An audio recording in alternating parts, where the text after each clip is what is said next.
Olá, bem-vindo ao canal Falando Francamente, francamente com K, que é mais fácil de achar. Nesse vídeo eu quero falar sobre esse trabalho, que é uma revisão narrativa sobre fadiga, né? Na verdade, o título é, né, Fadiga Central e Periférica no Exercício Físico Explicada, é uma revisão narrativa.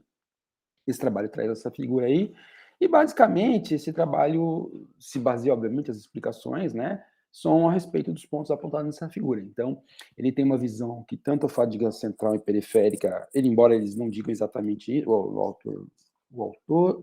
os autores não digam exatamente isso, com essas palavras, mas a ideia é que a fadiga central e periférica, isso agora eles falam, né, são construtos que fazem parte de um todo da ideia do governador, dessa teoria aí do governador central da fadiga, né? Então, o que eles não falam no sentido que no sentido que essa separação ela é didática. Se eles não falam, mas dão a entender isso, né? Que é uma separação para que nós entendamos melhor o que é fadiga, o fenômeno, mas eles são fenômenos que estão interligados, tá?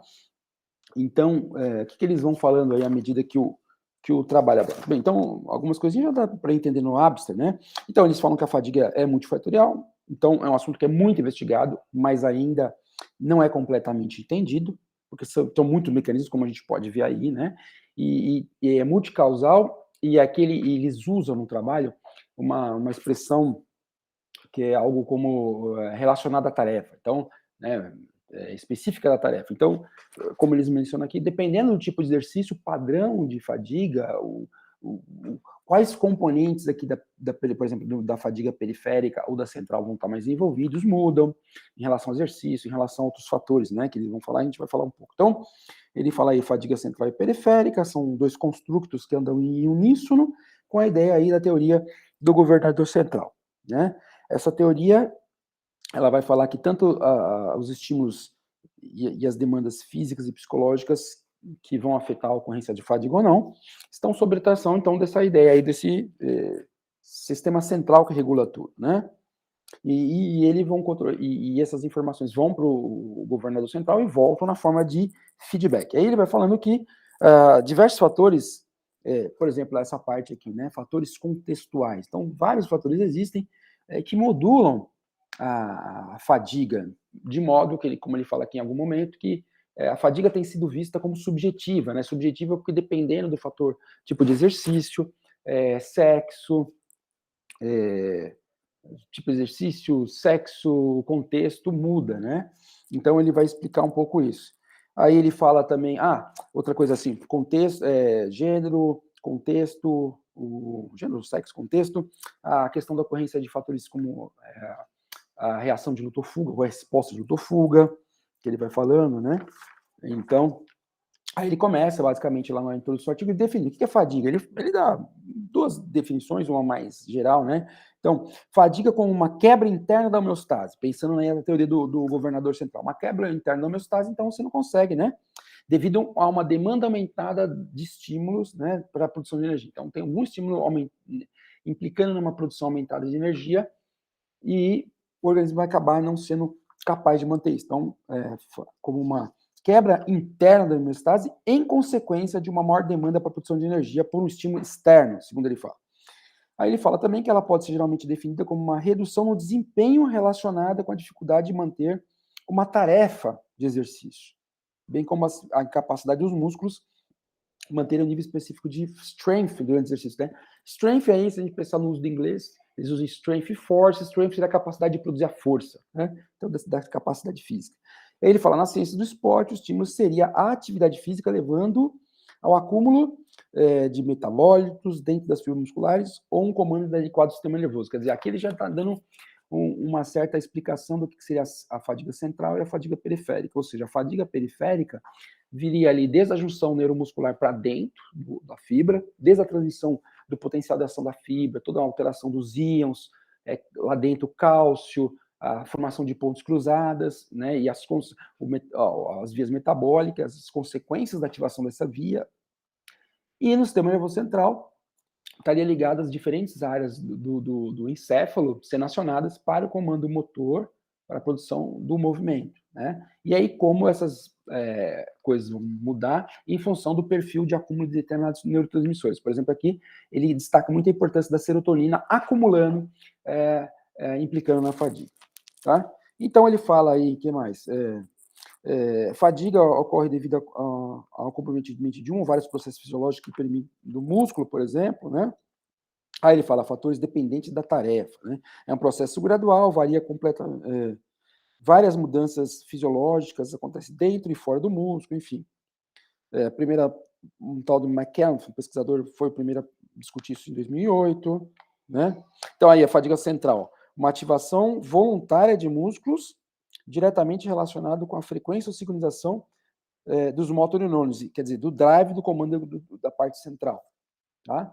Aí ele fadiga perifral é uma diminuição na força contrátil do músculo após o potencial de ação. Então, como eu já falei, eles mesmo dão a entender, essa separação é muito mais para facilitar o estudo, porque é um negócio muito complexo, embora essa divisão na prática ela seja muito complicada. Então ele começa a explicar, por exemplo, ele dá uma grande entrada dizendo, olha, a fadiga é subjetiva, né, em função de que dependendo do contexto ela vai mudar. Aí ele fala, por exemplo, as mulheres possuem uma menor e mais eficiência de oxidação de lipídios, então por isso que em atividades de ultra endurance, muitas vezes, a gente já tem um vídeo aqui no canal falando sobre isso, né, que é um vídeo de diferenças de homens e mulheres na corrida, que na atividade de ultra endurance, muitas vezes você vê que as mulheres ficam menos, quando fadigadas, ficam menos limitadas em termos de teste de função do que os homens. Por outro lado, ele fala aqui que os homens, no que diz respeito, por exemplo, ao metabolismo anaeróbio lático, da via glicolítica, eles são mais eficientes, são mais rápidos. Então, nesse tipo de tarefa, a mulher vai apresentar uma percepção subjetiva do esforço maior do que o homem. Tá? Então, ele fala, numa mesma carga, a mulher vai ter uma percepção de esforço, então, nesses casos aí, maior. E aí ele fala, por exemplo, uma outra coisa que é interessante, que eu achei bacana destacar, que essas diferenças sexuais precisam ser estudadas, porque, por exemplo, uma das doenças mais associadas à fadiga, que é a fibromialgia, afeta de forma significativa muito mais mulheres do que homens. Então, para mostrar que a fadiga tem sim um componente fisiológico, tem uma parte aqui do artigo, que eu não vou entrar muito nessa, ele discute várias diferenças em sistemas centrais de homens e de mulher, né? Algumas periféricas, hormonais, tá? Então, ele fala, né? Então, fica claro que isso. Aí ele fala, por exemplo, tipo de exercício. Então, o sexo, homem e mulher, o contexto entraria aqui. Então, ele fala, por exemplo, do contexto. Ele fala assim, ó, eventos de ultra endurance tem um componente muito gritante de fadiga central.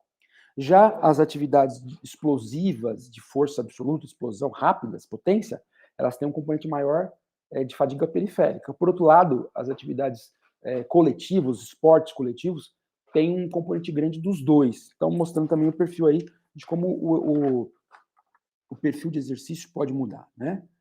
Aí ele fala também outros exemplos, problemas pessoais, pode levar, por exemplo, à redução da prontidão, à fadiga, né? O vigor. Então, quer dizer, às vezes o problema pessoal deixa de ser menos ativado, menos de prontidão para fazer a tarefa. Então, ele comenta assim, né, que pode acontecer também aqui nesses fatores contextuais. Somatização de estresse crônico, isso já deixa você, né? Então, você está com um problema crônico, isso aí leva você à privação de sono, né? Então, isso vai levar, obviamente, você... Então, ele fala, por exemplo, que privação de sono, algumas coisas que ele fala, duas que eu me lembro bem. Ele fala que a privação de sono, eles falam que a privação de sono, por exemplo, aumenta a percepção de dor, você fica mais sensível à dor. E a privação de sono também inibe, compromete a função parasimpática, aumentando potencialmente a função simpática, quer dizer, o nível de estresse fica mais alto, tá? Então, ele mostrando aqui. Então, ele vai falar fadiga central e periférica, portanto, né, a presença, a aparência de diferenças no corpo, como depende do sexo, tipo de modalidade, forma que está sendo misturada, fatores emocionais, psicológicos, textuais. Aí, basicamente, ele vai falar da fadiga central e aí vai falar, por exemplo, dos neurotransmissores, né? Então, ele fala da serotonina, quando o aumento dela causando fadiga, assim como o glutamato e o ácido gama-aminobutírico como causadores, implicando em aumento da fadiga, e essa implicação tem a ver com a dificuldade de sincronizar e de enviar comandos ao músculo. A dopamina, por outro lado, é a queda dela, porque ela, quando está presente, ela faz o efeito oposto dos outros, né? Ela dificulta a ocorrência da fadiga. Então, aí, eles vão falando de várias áreas diferentes que estão sendo associadas, aí, né? Várias áreas do sistema nervoso central, desde o córtex motor, a parte do vermes do cerebelo, a área nuclear vestibular, vão falando de várias áreas. Fala que no exercício, por exemplo, a área visual é afetada, a área do equilíbrio é afetada, envolve com a fadiga, mas, por exemplo, já a área da audição e a área do cheiro não são afetadas, né? Então ele vai falando das diferentes áreas, fala da ínsula, né? Lá que é um córtex que está escondidinho a ínsula, que ela tem relação direta, porque ela está envolvida com o sistema, a parte direita dela está envolvida com o sistema simpático, a parte esquerda com o parasimpático. Então, aí ele vai falando que todas essas áreas, no final das contas, a função dela ou não, vão mudar em função do neurotransmissor, que é como eu falei, né? Então ele fala aqui serotonina, vamos ver que tem alguma coisa interessante ainda que eu falei. Só uma coisa bem bacana para lembrar, né, interessante, é que a serotonina vem do triptofano. E aí, quando você fala serotonina e triptofano, se você procurar na internet, principalmente uma autora chamada Bloomstrand, na década de 80, assim como Eric Nizomes, eles propuseram um negócio chamado teoria da fadiga central, que basicamente falava que havia uma disputa entre BCAA, né, leucina, valina, leucina, e triptofano entrando no sistema nervoso central. Basicamente, como você estaria usando BCA durante a contração prolongada, aumentaria a entrada de triptofano, serotonina e tal. Então, essa hipótese propriamente dita dessa forma, não tem sido mais creditada, né, como uma responsável para mas o aumento de serotonina, sim. Inclusive, aqui, ele fala algumas coisas que eram mencionadas na teoria da fadiga central, não fala do BCA, mas fala, por exemplo, do fato que, ao se fazer exercício prolongado, o triptofano é transportado na circulação ligado à albumina, como no exercício aumento de ácido graxo, esse ácido graxo passa a usar a albumina, libera triptofano, mais triptofano estaria na corrente sanguínea. Eles vão discutindo algumas coisas, né?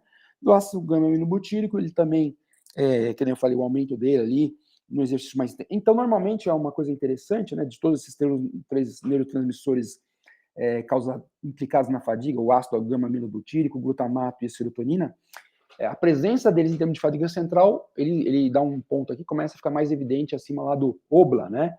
Que é aquele onset do lactato, aquele ponto de lactato ali, que acumularia a partir de, sei lá, o tal do linear anaeróbico, 4 milimol, tal do OBLA, né? Então ele comenta um pouco disso, só para marcar um ponto. Aí fala da fadiga periférica, que seria aquela coisa a partir da neurotransmissão ali, especialmente, né? Aí ele comenta que a fadiga periférica é algo especialmente do exercício agudo de alta intensidade, lembra que a gente falou? Olha, o central tem muito na atividade de ultraendurance, quer dizer, para correr maratona, para fazer essas triatas, essas coisas muito... Você tem que ter um aspecto psicológico muito forte, né, em termos de resistência à fadiga, aquela tal de barreira, eu quero parar, quero desistir. E aí ele comenta aqui que a fadiga periférica, em termos, por exemplo, alteração de pH, né, o hidrogênio, tanto na atividade da creatina, como no uso da via do ATP, da creatina, que vai sim ter uma produção de hidrogênio, mas principalmente na via glicolítica, isso vai fazer com que o pH do músculo, por exemplo, caia de 6,2 para 6,5, isso pode causar fadiga, daí eu vou tentar usar daí que os caras usam em alguns tipos de exercício, né, beta-carbonato, bicarbonato de sódio, beta-alanina, citrato de sódio. Aí ele fala também de acúmulo de uso de potássio, em algum contexto inflamatórios, citocinas inflamatórias, né? Sódio, cálcio, por exemplo, uma falta de um random, quer dizer, um controle inadequado do cálcio lá para os canais de hidropiridina, a gente já falou disso no retículo sacrosmarmático, né? Em outros vídeos. E aí, então, tem esses fatores contextuais, nem diferença de sexo, atividade, grau de ativação, estresse prévio ao exercício, aí você vai começar a fazer contração, isso vai ter mudanças na parte fisiológica, né? Ele coloca aqui a parte do gênero. E aí, isso vai acabar gerando ou uma falha no metabolismo energético, uma deficiência na forma do acoplamento lá das pontes cruzadas, acidose metabólica, acúmulo de espécie reativa de oxigênio, fosfato inorgânico, que estava aqui, né? E vai acabar comprometendo a função neuromuscular e um comando cortical ineficiente, quer dizer, você não está conseguindo receber adequadamente esse comando. Alterações, aqui ele fala, né, na situação de descanso e repouso, também envolvidos. Você vê que tudo está ligado, né? Isso aqui tá, essa alteração no repouso afeta a parte metabólica, fisiológica também, enquanto também afeta a parte central. Tá? E aqui é interessante quando ele fala aqui dessa coisa de psicológico e comportamental, que eu achei bem bacana, para a gente terminar no vídeo, que o vídeo já deve estar aí com uns 15 minutos, pelo menos, Ele fala, por exemplo, eles falam, por exemplo, da reação de luto ou fuga, que é uma coisa que ele discute, além dos efeitos da retirada do sono, né, o efeito da retirada do sono, do sexo, que eu falei, eles discutem mais, de forma mais elaborada, eles falam da reação de luto ou fuga. Aí discute lá que foi o Walter Cannon estudando isso com o efeito da noradrenalina em ratos, ele discute tudo. Mas é muito interessante que eles falam que quando você tem uma sensação de aquele estresse de ameaça de vida, aquela sensação de ficar extremamente estressado, né, ativa muito o sistema nervoso simpático na resposta do fuga e que você, portanto, torna toda a sua fisiologia mais preparada para lidar com algum tipo de perigo. E aí ele comenta umas coisas muito interessantes, que uma atividade que em termos perceptivos, né, de percepção subjetiva, antes você poderia considerar como intensa ou moderada, muitas vezes você vai considerar como leve, quer dizer, mostrando como é poderoso esse mecanismo da resposta luto-fuga para fazer com que você resista, aumente suas capacidades numa situação de perigo de vida, né? Ou que você imagina que está em perigo de vida e que ativa isso. Então você vê que tudo isso é para mostrar aquela afirmação importante inicial dele, que a fadiga é subjetiva, em termos assim, né? Como eu estou interpretando uma situação que está me causando fadiga? Em função do meu sexo, em função da minha ativação psicológica, em função do quão estressado eu estou, em função do quando eu estou dormindo bem, né? Então, e colocando aí os diferentes, embora fazendo uma discussão mais organizada do que é a fadiga central e periférica, esses fatores, na verdade, estão conversando, são construtos que nem eu já falei, que nos ajudam a entender, mas todas elas estariam servindo a uma ideia de um governador central, né, um sistema nervoso ali, entidade, que está monitorando o que está acontecendo no seu corpo, e, por exemplo, numa situação que você entenderia, que ele entenderia que o corpo está em organismo, causar fadiga como uma situação de proteção. Tá ok? Então, eu quero agradecer aí o vídeo, lógico, eu recomendo que você leia o artigo, um artigo bem bacana, tem muita coisa no artigo, eu não devo ter falado nem um terço do que está no artigo, tá? Falei pontos que eu achei interessantes, que eu lembrei e tal, mas é um artigo bem bacana, embora seja uma revisão narrativa, para ajudar a gente a entender um pouco melhor o que é fadiga e, basicamente, entender que ela não é tão simples assim. Cada tipo de exercício, e outro software que eu já falei, tem uma fadiga diferente, tá? Ou pode ter até, às vezes, os mesmos componentes, mas com pesos diferentes. Tá ok? É isso. Curte, comente, compartilhe, chame seus amigos para o canal, se inscreva e até um próximo vídeo. Tchau, tchau.